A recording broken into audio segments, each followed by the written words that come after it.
बिस्मिल्लाहिर्रहमानिर्रहीम, अस्सलाम वालेकुम। मैं हूं आपका होस्ट चौधरी इरफान ज़हीर और आपको स्पोर्ट्स ज़ोन में वेलकम कहता हूं। नाज़रीन, हमने देखा कि अफ़गानिस्तान पाकिस्तान की सीरीज़ हुई, उस पर भी हमने डिस्कशन की।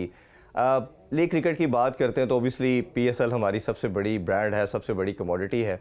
उसमें भी हमने बड़ा शानदार किस्म का फ़ाइनल देखा। आज का शो बहुत स्पेशल है। गेस्ट जो हैं वो मेरे वन ऑफ द फेवरेट्स हम कह सकते हैं, एंकर भी हैं, ज़बरदस्त किस्म के एनालिस्ट भी हैं, बड़े अच्छे लॉयर भी हैं।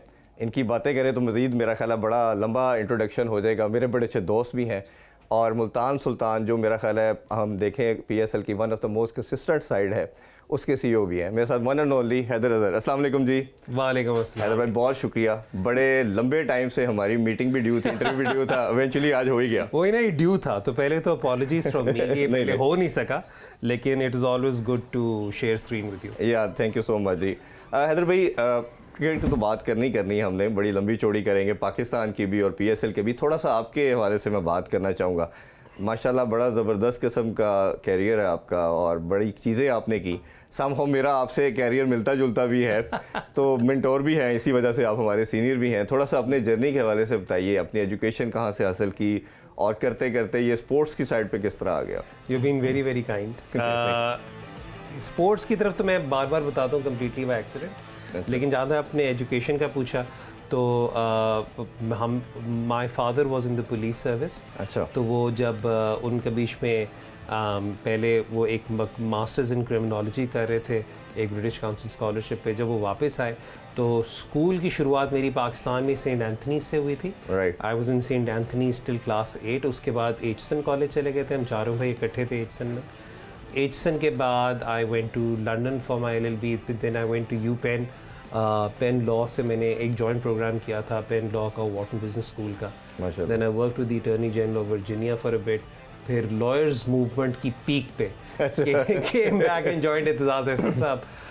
तो कंप्लीटली नॉन स्पोर्ट। ये ईयर प्रॉब्ली 2006-7 था। 2007 में आया था, 2008 में। 2008 में मैं आया था और क्या नाम है, आकर वही लॉयर मूवमेंट में हमने भी जब कैरियर स्टार्ट किया तो लॉयर मूवमेंट चल रही थी, केसेस मिलते नहीं थे तो वही वाला कहा। अच्छा, ये सबसे बड़ा की एलिमेंट जो है ना करियर का, वो आपकी इस वाली बात में कि केसेस मिलते नहीं थे, वो कोर्ट से बंद होती थी क्या तो वाला काम था। तो फिर उसके बाद से आई मीन लॉ भी प्रैक्टिस कर रहा था, साथ में और चीज़ें भी कर रहा था। मतलब I was doing counselling, I was doing debates coaching.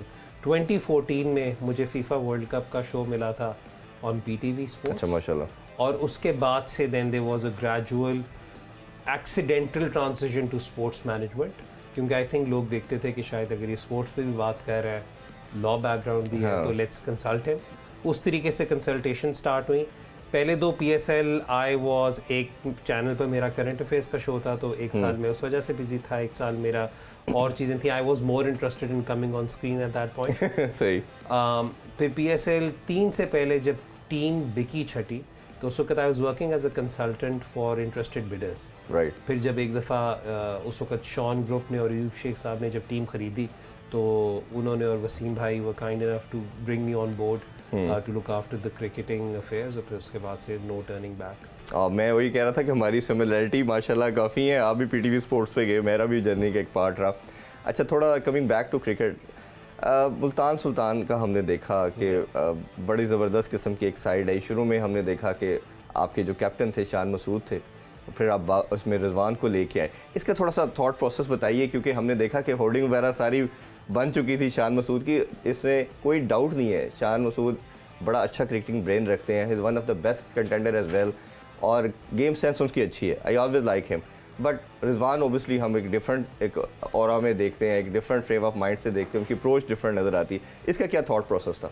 अच्छा यार, इसके अंदर थॉट प्रोसेस से पहले मुझे थोड़ा सा पहले जाना पड़ेगा to tell you about Shan's appointment as well, क्योंकि जो फ्रेंचाइज के पहले 2 साल थे उसमें Shoaib Malik was the captain जी। जब पिछली ओनरशिप थी तब और वसीम भाई शोएब के साथ प्रॉपर एक कॉन्सेप्ट डिसाइड हुआ था फॉर द फर्स्ट ईयर। मैं अभी भी कहता हूँ, मैं हमेशा कहता हूँ कि जो टीम PSL 3 में मुल्तान सुल्तान ने ड्राफ्ट की थी, उससे ज़्यादा अच्छी तगड़ी टीम हम शायद कभी पेपर पे ड्राफ्ट ना कर सकें। ये बात अलग है कि हम प्ले ऑफ तक नहीं पहुँचे थे, बट पहले 6 में से 4 जीते हुए थे एंड एवरीथिंग लाइक दैट। दूसरा साल जो था वो जब कोई ओनरशिप नहीं थी, तो वो हमारे लिए एक बड़ा एक अजीब सा साल इसलिए था क्योंकि हम लोग ड्राफ्टिंग कर रहे थे as caretakers of the franchise, और हमें उस वक़्त एक रिस्पॉन्सिबिलिटी ये दी गई थी कि we have to make the team comparative yet appealing to any new prospective owner. तो उस वक्त हमने बड़े बड़े नाम ड्राफ्ट तो किए, वो नहीं आ सके इंजरीज़ की वजह से, कुछ और वजूहत से, तो उसकी वजह से हमने स्ट्रगल किया। लेकिन एक प्रॉपर तरीके से जब हमने मतलब ये जब नई ओनरशिप आई, जब आलमगीर खान तरीन साहब आए जो एक बहुत बड़े फ़ैन हैं बेसबॉल के, मतलब हम मनी बॉल की बात करते हैं, वो एक्चुअल में ओकलैंड एस के फ़ैन हैं। अच्छा, मतलब इतने सालों से। तो उन्होंने, उनके साथ मेरी कॉन्वर्सेशन हुई, उन्होंने कहा कि यार हम अगर बाकी दीगर स्पोर्ट्स को देखें तो cricket seems to be the only team sport now जहाँ पर majority of the players are being called from within the field. तो I want as much input and information and knowledge being given to the captain as possible. अच्छा, तो हमारी inspiration completely was American sports. NFL हो गया, NFL में जो quarterback होता है उसके हेलमेट के अंदर एक एयर पीस होता है, तो देयर इज कांस्टेंट कम्युनिकेशन। एक कोच टावर के ऊपर बैठा होता है, वो मूवमेंट्स वगैरह देख रहा होता है। So there is a lot of information coming from the outside. फिर बहुत ज़्यादा डेटा एनालिटिक्स यूज़ होता है बेसबॉल में, ठीक है। तो हमने फिर कोशिश की कि चलो ठीक है उसे करते हैं, and if we want to implement the kind of model that we want to implement, we need to have a captain who can actually execute that. उस वक़्त फिर हम लोगों ने यूनानिमसली डिसाइड किया कि Shan Masood was probably the right person for it. True, क्योंकि शान खुद डेटा पैक्स समझते भी हैं, वो अगर एनालिसिस देना हो तो वो एनालिसिस भी दे सकते हैं, वो डेटा को इंटरप्रेट भी कर सकते हैं, वो हमारी इंफॉर्मेशन को अंडरस्टैंड भी कर सकते हैं। And that was the thinking behind bringing him on board. And let's be very honest and let's be fair to Shan, जो PSL 5 का शान का सीज़न था, आई ऑनेस्टली बिलीव कि अगर कोविड ब्रेक ना था, हाँ वो बहुत तो शानदार हम लोग बहुत स्ट्रॉन्ग जा रहे थे। But then again I will also say कि अगर PSL 6 में कोविड ब्रेक ना आती तो हम ना जीतते। तो वो तो शान को अपॉइंट करने की तो ये वजह थी, ठीक है। एंड हमने जब PSL 6 का ड्राफ्ट भी किया था तो शान मसूद वाज द कैप्टन जिसके साथ हमने ये सारा प्लान किया था। अब चक्कर ये है कि जब हम ड्राफ्ट कर रहे थे तो उसमें जब हम डिफरेंट ऑप्शंस देख रहे थे तो we wanted a Pakistani wicketkeeper. Okay, अब जब हमने पाकिस्तानी विकेट कीपर आइडेंटिफाई किया हुआ था तो देयर वाज यूनानिमस कंसेंसस कि अगर आपको रिजवान सिल्वर तक मिलेगा आप मोहम्मद रिजवान को उठाएंगे, क्योंकि वी न्यू के बीच में वो नहीं पिक हो सकते। अल्लाह का करना ये था कि हमने अभी आराम से सोचा हुआ था कि आराम से पिक करेंगे, और हमने बैकअप्स भी तैयार किए हुए थे। हमारे बैकअप्स रिजवान से पहले पिक हो गए। अच्छा तो जब हुए तो हमने कहा यार इस वक्त रिजवान का, शान ने कहा कि I want Mohammad Rizwan, Andy Flower ने कहा I want Mohammad Rizwan. Obviously I was on board with them, क्योंकि मैं तो PSL 3 से मोहम्मद रिजवान को किसी न किसी तरीके से लाना चाह रहा था। Then Mohammad Rizwan was brought into the team, he was brought into the team, and I will be very honest with you, with the thinking he will be batting at number 5। Okay, but let's be honest, 4-5 का हमने सोचा हुआ था कि रिजवान को हम इस thought process के साथ लाए थे। अब चक्कर ये हुआ कि जब हमारा ड्राफ्ट ख़त्म हुआ, जब हमने सारी चीज़ों को एनालाइज़ किया, नए सिरे से एनालाइज़ किया, तो अब हमने लिन को भी उठाया हुआ था, विंस को भी था, शान वाज आल्सो देयर। रिजवान का भी अगर हमने मैक्सिमाइज उन्हें करना था तो उन्होंने टॉप 2 में खेलना था या टॉप 3 में करने, बहुत ऐसे ही है। हाँ, सुहेब भी ओपन कर रहे थे आप। सुहेब को हमने उठाया 3 के लिए था, लेकिन वो चल रहा था मिक्स, कभी ओपन भी कर रहे थे। नहीं ओपन नहीं कराया था हमने, लेकिन सुहेब को या हमने 6 पे भेजा या 4 पे भेजा, वो तो हमने 3 पे अबू धाबी जाके भेजा। हाँ, ये वाला काम। हाँ, तो उस वक्त जब हमने सारी टीम जब बनाते थे तो उसमें ये था कि जब हम बैठते थे और हम कहते थे हमारी स्ट्रॉन्गेस्ट 11 क्या बन रही है, तो उसमें फिर अनफॉर्चुनेटली वी फेल्ट कि मे बी, क्योंकि विकेट कीपर और हमने उस तरह पिक नहीं किया हुआ था जी। हमारी थिंकिंग उस वक्त खुशदिल शाह को थी to have a backup wicket keeper, because he himself volunteered to be a backup wicket keeper. तो हम लोगों को ये नज़र आया कि if Rizwan is going to play, we didn't want both of Rizwan and Shan to be playing somewhere in the middle, क्योंकि again लेन और फिर विन से ओपन करने का सोचा हुआ था। तो the thing that made sense was to utilize Rizwan up top. Okay, फिर बात शुरू होगी कि चलो ठीक है, अगर आप इस वक्त 11 में शान को हम नहीं डाल सकते, then who becomes the captain. मैं अब आपके शो पे ये भी बता दूं कि there were 2 other contenders as well being considered that point in time. One was Shahid Afridi, Okay. because he was still with the franchise and we loved Lala and Lala loved the franchise as well. और एक James Vince भी थे, Okay. ठीक है। और उस वक्त लाला ने खुद कहा था कि यार मैं मेंटोर करना चाहता हूँ उस वक्त कप्तान को, और हमने जब बैठ के देखा तो with all the leadership qualities and again उस वक्त Mohammad Rizwan was not the Mohammad Rizwan which you are seeing today. Yes, मैं यही कहने लगा था कि उस टाइम तो वो इवन उससे प्रीवियस सीजन हम तमाम देखें तो वो कराची किंग्स के लिए वो तो पिक ही नहीं होते थे। He was in the squad but was not in the playing 11, तो वो उनके लिए तो बड़ा एक डिफ़िकल्ट जर्नी था। फिर वो रिजवान आते हैं और जो उन्होंने किया, जो उनकी परफॉर्मेंसेस थी वो हम सब के सामने है। थोड़ा सा PSL के हवाले से अब बात करते हैं। सीज़न 6 के अंदर हमने देखा कि you were the champion as well, और 3 दफ़ा के फ़ाइनल खेलने का भी एजाज़ मुल्तान सुल्तान के पास है। जब जीते आप तो उसमें अच्छी परफॉर्मेंस हुए मकसूद की थी, एक मतलब बड़ा एक क्वेश्चन था और बड़ा ज़बरदस्त किस्म का उसका कमबैक भी टीम में हुआ। लास्ट सीज़न में he was the part of the team but not selected in all the matches. इस दफ़ा आपने पिक ही नहीं किया, उसकी क्या रीज़न बनी? यार शोएब मकसूद और इमरान ताहिर दो बहुत मुश्किल डिसीजंस थे, बहुत मुश्किल डिसीजंस थी, क्योंकि जहां आप शोएब मकसूद की बात कर रहे हैं वहीं पे मुझे इमरान ताहिर का भी हाँ, मैं उसी तरफ बाद में आना था लेकिन आपने साथ ही कर क्योंकि दिया। हाईएस्ट विकेट टेकर भी थे, ड्रेसिंग रूम परसोना भी था। शोएब का तो एक बहुत बड़ा एलिमेंट, बहुत बड़ा जो एक एलिमेंट था वो मुल्तान का, हाँ, मुल्तानी तो शोएब ने हमेशा he is given his all for Multan. मतलब मैं तो बहुत बड़ा शोएब मकसूद फ़ैन हूँ, हमेशा रहूँगा। हमारे साथ ये था कि जब हमने उसकी असेसमेंट की थी उस वक्त सिचुएशन में, वो ये था कि PSL again I don't want to be very very harsh कि इतना कट थ्रोट भी नहीं होना चाहिए। PSL 6 में he was player of the tournament, PSL 7 for various reasons his performance were not to the mark that we were expecting them to be for us, ठीक है। चक्कर फिर ये हो गया था कि जब शोएब की रिटेंशन की बात आ रही थी, उसमें प्रॉब्लम ये था कि हमारे 7 रिटेंशंस बहुत स्ट्रेट फॉरवर्ड थी हमारे लिए। ओके। 8वीं रिटेंशन पर हम ये सोच रहे थे कि क्या हम इस वक्त, क्योंकि हम लोग बहुत ज़्यादा रिलाई कर रहे थे इमर्जिंग बॉलर्स पर, तो हमने जब सारा इमर्जिंग अब पूल देखा था, हमें ये लगा कि जो 2 बेस्ट इमर्जिंग बॉलर्स हैं वो दोनों हमारे पास हैं। अगेन ये वो 2 लड़के हैं जो पिछले season I don't think anyone was taking, हाँ, किसी को पता ही नहीं था बिल्कुल, मतलब दे weren't taking them seriously। Abbas का तो तीसरा सीजन था एज इमर्जिंग, वो तो लक ऐसी थी कि उसने अंडर 9 मैचेस खेले थे तो क्वालिफाई करता था। तो हमने फिर ये वाला गैम्बल ये लिया था कि हम फिर इस वक्त ये कर लेते हैं कि हमारे पास फॉरेन बैटिंग भी इस वक्त सही है, हमारे पास 3 पाकिस्तानी बैट्समैन भी सिक्योर्ड है, ठीक है। तो हम फिर इस वक्त इमर्जिंग बॉलर्स को सिक्योर कर लेते हैं, बाद में देखी जाएगी कि हमने क्या करना है इन द ड्राफ्ट। ओके। तो हमने पहले तो थिंकिंग ये थी।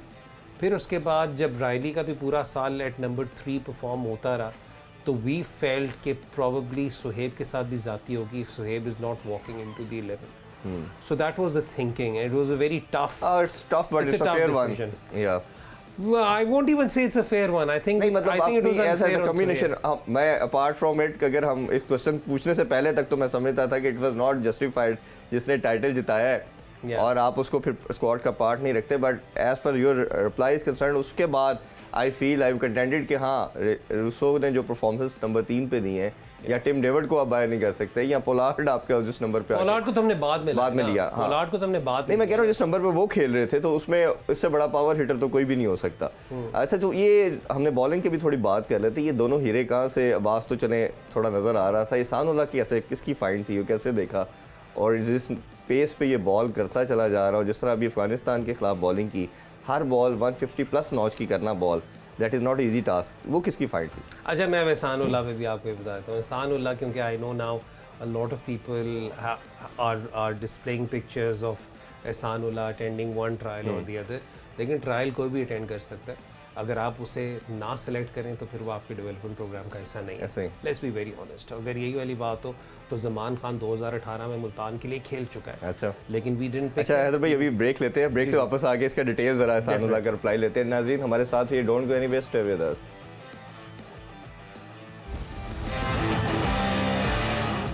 वेलकम बैक स्पोर्ट्स ऑन, और हैदर रज़ा से बात कर रहे हैं। हैदर भाई, एहसानुल्लाह की बात कर रहे थे, प्लीज़ कंटिन्यू कीजिएगा। एहसानुल्लाह का मैं ये कह रहा था आपको कि पिछले साल जब हम अपना ड्राफ्ट कर रहे थे तो हमने कुछ बॉलर्स आइडेंटिफाई किए हुए थे। हमने पिछले साल देखें, हमारा एक बहुत डिटेल्ड प्री ड्राफ्ट प्रोसेस होता है जिसके अंदर हमारे डिफरेंट स्काउट्स हमें डिफरेंट स्काउटिंग रिपोर्ट्स देते हैं।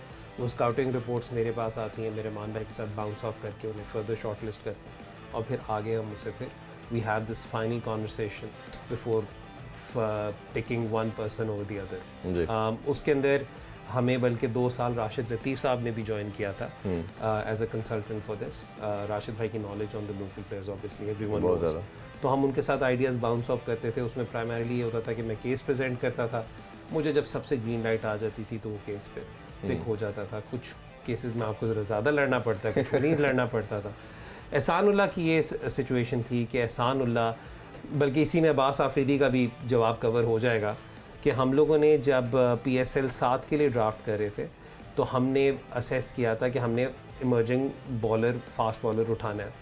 तो हमने जब टारगेट किए हुए थे, कुछ लोग हमारी लिस्ट पे थे, तो वो ड्राफ्ट थोड़ा सा यूनिक इसलिए था क्योंकि 2 खिलाड़ी जो इमर्जिंग थे वो वाइल्ड कार्ड में पहले पिक हो गए थे। अब जब वो वाइल्ड कार्ड में पिक हो गई तो हमारी टर्न नंबर 2 थी in the draft. We were definitely going to get one of 3 key player जो हमने आइडेंटिफाई किए हुए थे। मतलब पता ही था कि हमें मिलने, लेकिन जब उन्होंने वो किया तो प्लान ऊपर नीचे हुआ। तो उसके बाद फिर हमने ऑन द स्पॉट एक डिसीजन तो ये ली कि we want to have an experienced emerging bowler. ठीक है। और हम अब्बास आफरीदी पे बहुत ज़्यादा कन्विंस्ड थे। अब्बास की हम अगेन, लेकिन मैं ये बात बता दूं, Abbas Afridi as a bowler, not as an all-rounder, because we still think that he needs to work on. Final तो almost जिताने लगे थे। हाँ, but we need to work on that ना, मतलब उसमें potential है, लेकिन अभी please उसे all-rounder में आप categorize मेरे नज़दीक ना करें। ठीक है। तो अब्बास को हमने किया, फिर उसके बाद ये हुआ कि हमने आमिर बरकी को आइडेंटिफाई किया हुआ था, आमिर खान बरकी को, आमिर अजमत बरकी को, तो हमने फिर उसे पिक किया एज आवर सेकेंड इमर्जिंग। अब सिचुएशन ये थी कि अगेन हमने एक बैट्समैन कवर कर लिया था, एक बॉलर कवर कर लिया था, एंड वी फेल्ट कि we were one emerging bowler short. अब हमने लिस्ट में काफ़ी ज़्यादा और किए हुए थे, जिन्हें अब मैं आपको मज़ेदार बात बताऊं, जो थिंक टैंक ने जब कॉन्वर्सेशन की थी तो उसमें काफ़ी उन्हें रूल आउट भी कर दिए थे लड़के। अब्दुल रहमान साहब ने जब सारी लिस्ट रहेगी, हमारी लास्ट बारी थी ये, सप्लीमेंट्री राउंड की लास्ट बारी थी। मैं कहा जी एक इमर्जिंग फास्ट बॉलर कम है। अब्दुल रहमान साहब ने कहा कि यार फिर इनमें से तो इस वक्त यही ठीक है, ये अभी रेडी नहीं है, लेकिन यही ठीक है, इससे फिर आप उठा लें। तो हमने फिर उस वक्त एहसानुल्लाह को उठाया था। There were other kids on the list as well. और जब हमने स्क्वाड देखा तो जब धानी की इंजरी खास तौर पे हुई तो हमें लगा कि काफ़ी वीक स्क्वाड है ऑन पेपर, क्योंकि नोबडी न्यू दैट कि ये किस तरह की बॉलिंग करेंगे। और जिस तरह की दोनों ने फिर टॉप विकेट टेकर रहे और शानदार बॉलिंग की, मेरा ख्याल है कि सारा क्रेडिट मुल्तान सुल्तान को जाता है। नहीं इन्हें जाता है क्रेडिट, नहीं उनको तो जाते ही जाता, ऑब्वियसली एफर्ट उनकी थी और अब टीम में शमूलियत होना, और मेरा ख्याल है बहुत आउटस्टैंडिंग किस्म की दोनों बच्चों की परफॉर्मेंस थी। हैदर भाई थोड़ा सा फाइनल की बात करते हैं। फाइनल बड़ा ज़बरदस्त हुआ, 3 दफ़ा के फाइनल आप लोग खेल चुके हैं, ये भी एक यूनिकनेस है। ऑब्वियसली बड़ा हार्ड ब्रेकिंग, हार्ड रेंचिंग किस्म की तो वो होगी, 1 रन की डिफीट तो एक्सेप्ट भी नहीं होती बंदे से। आपका हमें मालूम है बड़े आप सीजन कल्चर्ड किस्म की पर्सनैलिटी हैं और क्रिकेट के साथ आपकी अफेक्शन वो भी हम सब जानते हैं। एक मैच का बैन लग गया आप पे, न्यूज़ बड़ी आई कि आपकी कुछ लड़ाई शड़ाई होगी। ये ज़रा अगर आप खुद एक्सप्लेन करें अपने वर्ड में, व्हाट एक्चुअली हैपेंड, और वो क्या एंगरनेस में था, कुछ ऐसा गलत हुआ, क्या हुआ, आप शेयर करना चाहें please. I think well to be honest with you, कभी भी आपको डिफेंड नहीं करना चाहिए अगर कोई आपकी कोई कोड ऑफ कॉन्डक्ट की वायलेशन हो। You should be man enough to accept it. तो डेफिनेटली मेरी तरफ से वायलेशन ज़रूर हुई है, बदकलामी ज़रूर हुई, लड़ाई मेरी हुई with the match officials. I contested a few decisions, contesting तक तो ठीक था, फिर जब कॉन्वर्सेशन हो रही थी तो उसमें समथिंग हैपन जिसमें I also lost my cool. I shouldn't have lost my cool, but वो हुआ। लेकिन आई थिंक थोड़ा सा एक इसमें ह्यूमन एलिमेंट भी आना चाहिए, क्योंकि मैं अगर 2-3 डिसीजंस को कंटेस्ट कर रहा था और 1 रन की डिफीट है मेरी, तो there needs to be some understanding कि where this is coming from as well. Ban लगा, मेरी franchise, I am grateful to my owner. उन्होंने, मेरे हेड कोच ने, मेरे सारे प्लेयर्स ने, they backed me, they said you need to contest this, you need to file an appeal, you need to launch an appeal, but I don't think it will serve any purpose for me to launch an appeal. I think the process needs to be improved. वो फिर उस पर इंशाल्लाह ताला कोशिश करेंगे, we'll have a conversation with the PSL। लेकिन हाँ, मतलब आई वोंट से कि there was any, it was an unfortunate incident that took place. Yeah, it should not be happened. It should not have happened. No. And मतलब उसमें I will put my hand up, but I will also say that the whole picture, because maybe it is still part of an inquiry, I shouldn't be disclosing all the details in it. Lekin yes, there was a violation of the code of conduct on my part. चले कोई नहीं, ये we know, everyone knows you कि आप कितना अच्छा काम कर रहे हैं, तो कई दफ़ा आप इस एक्साइटमेंट के अंदर या एंगरनेस के अंदर दोनों चीज़ों में हो जाता है। इरफान, आपको अपने प्लेयर्स को और अपनी टीम को डिफेंड करना होता है, that's part and parcel of the job. अगर उसके अंदर आपको कहीं पे कोई पेनल्टी मिलती है, दैट्स फाइन। Right, excellently. अच्छा, उसमें हम बात जैसे कप्तान की कि कोच आपने बड़ा तगड़ा एक किया, एंडी फ्लावर, और मैंने अपने कैरियर का पहला इंटरव्यू भी उनका किया, तो मेरे लिए इसलिए स्पेशल है, और मेरे one of the best buddy Grant Flower के वो भाई भी हैं, तो वो उनके साथ बड़ा एक अच्छा एसोसिएशन भी है। गेम अवेयरनेस मेरा मानना ये है कि उनसे ज़्यादा कोचिंग में शायद किसी के पास नहीं है, और जिस तरह वो लड़कों के साथ बात करते हैं, मैंने प्लेयर से भी इंडिविजुअली पूछा, कई प्लेयर से बात हुई, उन्होंने कहा जी परफॉर्मेंस के अंदर उनका भी बहुत बड़ा रोल है। कैसे देखते हैं उनका काम करने का स्टाइल को? और मैंने तो हमेशा उनसे जब भी बात होती है रिक्वेस्ट की जाती है कि please come and join Pakistani team, और पाकिस्तानी टीम की भी बड़ी ख्वाहिश रही बोर्ड की कि किसी तरह वो मान जाए, but he is not willing. तो उनका रोल को कैसे देखते हैं आप? उनके रोल को मैं सबसे पहले तो इस तरह देखता हूँ कि I have had the fortune of working with some really seasoned coaches, and जो एंडी फ्लावर की मैनेजमेंट है, जिस तरीके से एंडी फ्लावर स्ट्रैटेजी और टैक्टिक्स पे बात करते हैं, I have hardly seen anyone do it that वे।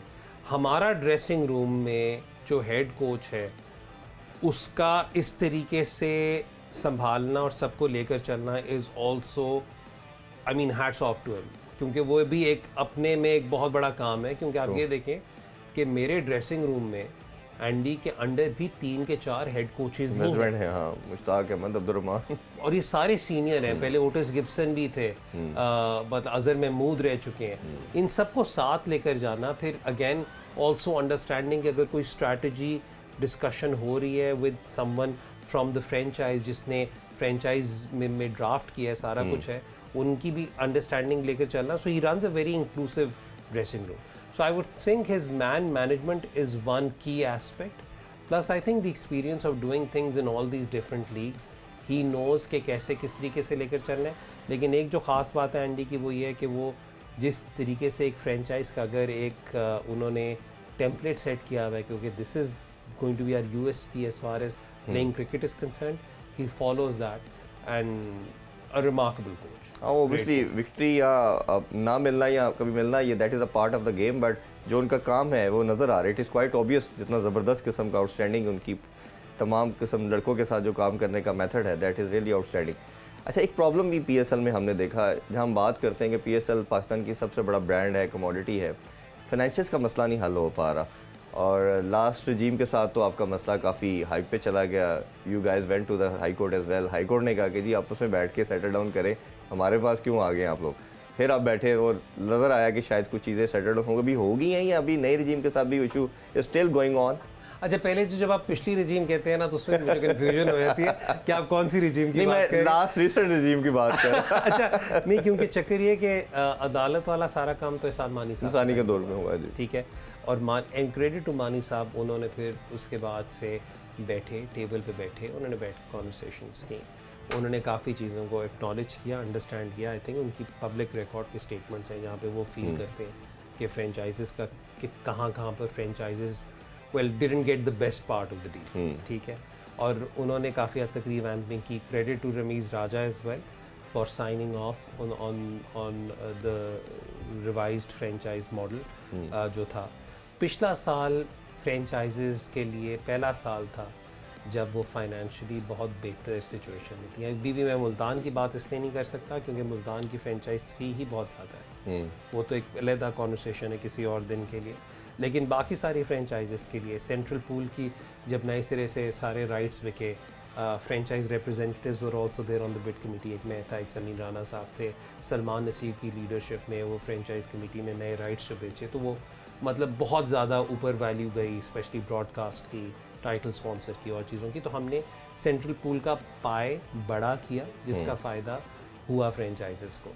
और उसके बाद सिचुएशन उसमें ये है कि वो एक साल तो अच्छा हुआ, but you also need to remember the 6 preceding years. उससे पहले वो लॉस अभी कवर नहीं हो सकता. मतलब आप समझो कि उस साल के लिए आपकी उस साल की अगर आपकी बुक्स ज़रा बेहतर हैं तो पिछले साल को आपको देखना पड़ेगा। फिर इस साल ये हुआ कि because of the dollar situation, because हाँ वो तो इन्फ्लेशन बहुत ज़्यादा आ गई। नहीं सिर्फ वो नहीं, प्रोडक्शन कॉस्ट आपकी ऑटोमेटिकली बढ़ गई क्योंकि 2 किट्स में आपके पिछले 2 सालों में तो आप एक किट के साथ खेलते रहे हैं। फिर आपको जब 2 प्रोडक्शन किट्स होती हैं, 2 डिफरेंट वेन्यूज़ पे मैचेस हो रहे होते हैं तो वो कॉस्ट बढ़ जाती है। फिर ट्रैवलिंग आप चार्टर्ड प्लेन्स पे जब कर रहे होते हैं तो वो कॉस्ट बढ़ जाती है, डॉलर्स वगैरह सारा कुछ। तो इस साल का भी हमें पता चलेगा फाइनल क्या है, कैसे क्या बचा क्या है। हाँ वो अभी हमें पता चलेगा because we all know what. अच्छा अभी 10th सीजन के अंदर आपको पता 2 टीम्स की और इंडक्शन होनी है और लाहौर कलंदर वालों से भी मैंने इंटरव्यू किया। 11th सीजन 10th में वो कह रहे हैं कि बिडिंग स्टार्ट हो जाएगी प्रॉब्ली। तो वो कह रहे थे कि हमें नहीं समझ आ रही, हमने इन्होंने पहले 6 पागल इकट्ठे किए, अब 2 कैसे करेंगे। वो आपको आतिफ राना और ज़मीन राना का पता है ऑफ द टॉक। तो उनका ये था कि किस तरह होगा, हमें नहीं समझ आ रहा कि इट इज़ बियॉन्ड इमेजिनेशन कि आप किस तरह 2 टीमें और ऐड करेंगे। इस समय बात की समझ ही नहीं आ रही। पीसीबी का स्टांस बड़ा पक्का है कि हमने करनी है। सेठी साहब की भी आप 2-3 प्रेस कॉन्फ्रेंस देख लें, वो तो बड़ा क्लियर है इस पर कि हमने तो हर हाल में करनी है। मैं तो चाहता हूँ 4 हो, लेकिन चलें एज़ पर कॉन्ट्रैक्ट 2 तो आनी है। तो आप क्या देखते हैं कि it will be beneficial for the cricket, बेहतर है, या ये जो फाइनेंशियल मॉडल है ये बहुत ज़्यादा और हैम्पर हो जाएगा? पहले ही पूल में पैसे नहीं बच रहे, फ़ायदा नहीं हो रहा फ्रेंचाइज को, क्योंकि ऑल दो एंड ऑफ द डे तो बिजनेस भी है ना ये। यार इस जवाब के बड़े लेयर्स होंगे। मतलब एक आप फ्रॉम फ्रेंचाइज पर्सपेक्टिव बात कर सकते हैं, ठीक है। उसी तरीके से मतलब I can also come in and make an argument कि अगर ज़्यादा टीमें होंगी, ज़्यादा मैचेस होंगे, which means more broadcast money. मैं गेट रिसीट्स की बात इसलिए नहीं करता क्योंकि पाकिस्तान के अंदर गेट रिसीट इतनी बड़ी सिग्निफिकेंट चीज़ नहीं है। मतलब हमें पता है कि कैसे स्टेडियम्स भरे हुए होते हैं। द थिंग इज़ के अगेन ब्रॉडकास्ट मनी ज़्यादा हो सकती है, आप इवेंट आपका बड़ा हो जाता है तो वो उस सेंस में, लेकिन आपकी उसी तरीके से कॉस्ट भी बढ़ जाएंगी, ट्रैवलिंग की बढ़ जाएगी, सारा कुछ होगा। तो उस सेंस में तो आप अगर टीमें आप ऐड करेंगे तो ये सारी चीज़ें हो सकती हैं। आई बिलीव जो ओरिजिनल मॉडल था जब सेठी साहब शुरू में थे तो आई थिंक PSL 6-7 तक आनी थी 2 टीमें और जी। लेकिन जब ये सारा जब प्रैक्टिकली सब ने देखा, क्योंकि देखिए शुरू में सबको ये था कि एक दफ़ा जब पाकिस्तान में लीग आएगी तो financially everyone will be making money, that was the concept. In fact अगर मुल्तान ने भी इतने ज़्यादा पैसे दिए तो यही थिंकिंग थी कि जब पाकिस्तान में लीग आएगी तो मतलब, बट देन वी सॉ कि दैट वाजंट, मतलब अगेन सिचुएशन कुछ हमारे हाथ में नहीं रही, डॉलर एंड एवरीथिंग। तो चक्कर ये है कि जब इनका नए सिरे से पिछले साल जब हुए हैं कॉन्ट्रैक्ट्स वगैरह साइन हुए हैं, पिछले सीज़न से पहले हुए हैं तो, या अडेंडम साइन हुए हैं, तो उसमें तो अभी तक यही है कि PSL 10 या 11 से पहले नहीं आ सकती टीमें। 10th का प्रॉब्ली उन्होंने सेठी साहब ने बोला कि इसमें तो तब अगर आती हैं तो तब तक I think let's be honest, अगर इसे और बड़ा करना है तो शायद मे बी चले देखते हैं कि एंड ऑफ द डे तो हमारा ये ब्रांड को बड़ा वो सब अच्छा होगा तो ऑब्वियसली क्रिकेट फ्लरिश करेगी। हैदर भाई बहुत शुक्रिया आपके टाइम का, it's lovely to have you in my show. और आपसे ये कमिटमेंट लेते हैं कि फिर भी आप हमें टाइम देते रहेंगे। मैं आपको एग्जैक्ट कमिटमेंट नहीं दे सकता क्योंकि पहले इस चीज़ को करते करते बहुत टाइम लगे, लेकिन it is always a pleasure. Thank you so much ji, thank you for coming. नाज़रीन, आपने हैदर भाई की बड़ी ज़बरदस्त गुफ्तगू सुनी। इंशाल्लाह आपसे मुलाकात होगी कल। अपना बहुत सा ख्याल रखें। अल्लाह हाफिज़। पाकिस्तान जिंदाबाद।